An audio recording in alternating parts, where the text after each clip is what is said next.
All right, let's return to the European elections, and we're joined by Richard Corbett, who is the UK Labour leader in the European Parliament. He joins us live now from Leeds. Appreciate your time this evening. This was an election where the Labour Party should have capitalised on a chaotic Conservative Party in their Brexit negotiations, but you were big losers.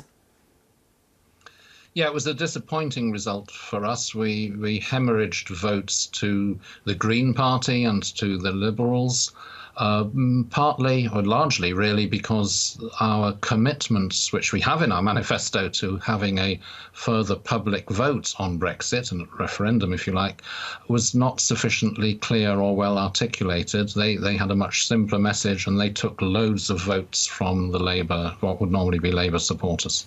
Given that you have just pointed out that your message on a second referendum was not well articulated, should it not be seen as a repudiation of any chance of having a second referendum now?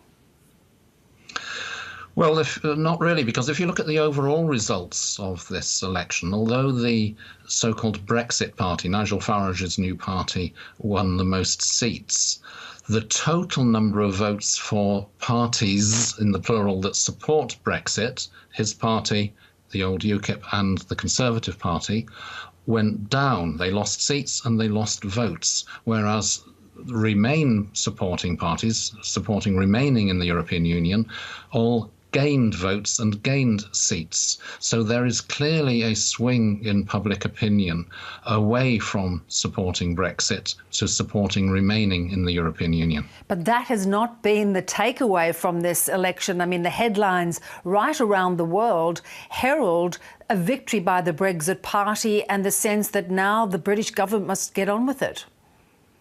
Well, that's lazy journalism, isn't it? That's looking at the number of seats won and which party won the most seats, not a majority of seats, by the way, but the most seats, without doing the full calculation and looking at all the figures behind it, because it's very clear. More seats overall were won by parties that wish to remain in the European Union, and more votes were won by parties that wish to remain in the European Union.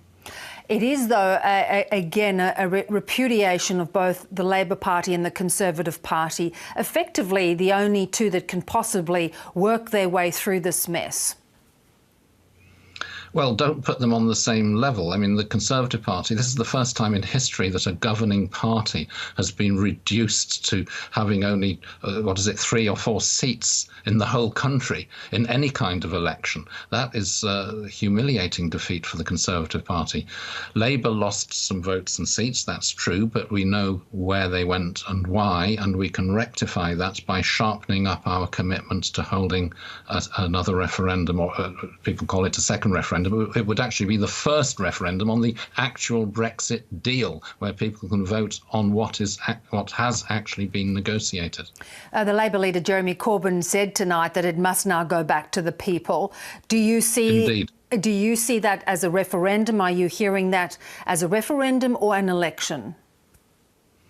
Well, of course, you could have a general election. As an opposition party, we're always keen to have a general election. We don't think the government's any good. But if we don't get an election, and frankly, I doubt the Conservatives would accept to have an early election, given how badly they performed in these elections, then clearly a public vote refers to another referendum. With 31% of the vote for the Brexit party, do they not deserve a seat at the table in these negotiations, as Farage has indicated? Well, normally governments negotiate with other governments. The Brexit Party, which has no single seat at all in the Westminster Parliament, is not part of the government. So that would be a rather unusual thing in any context in any country, for a party outside the government, not even in Parliament, having a seat at the table with the government. How, to a degree, though, do you find, I mean, it is quite extraordinary that Nigel Farage has been absent, virtually completely absent during this entire negotiation, yet he was still able to command such support. How do you explain that? Well, he's not been absent at all. He leads UKIP's But in terms of the Brexit negotiations, sorry, in terms of the public discussion. Well, he's not been absent at all. He is He leads in the Parliament, in the European Parliament, the group to which UKIP belongs. UKIP was the previous party. It's a one-man party. He's created a new party. It's still all about him. But he has led them in the European Parliament, speaking out month after month about what he sees or claims about Brexit and the whole process. He's not been absent at all. Let's look at the Conservative government that's now looking at electing a new leader. How confident are you that they are going to be able to pick up these negotiations over Brexit? Well, the Conservative Party remains as divided as it ever was on the question of Europe. So whoever is leader is going to have huge difficulty in managing that situation.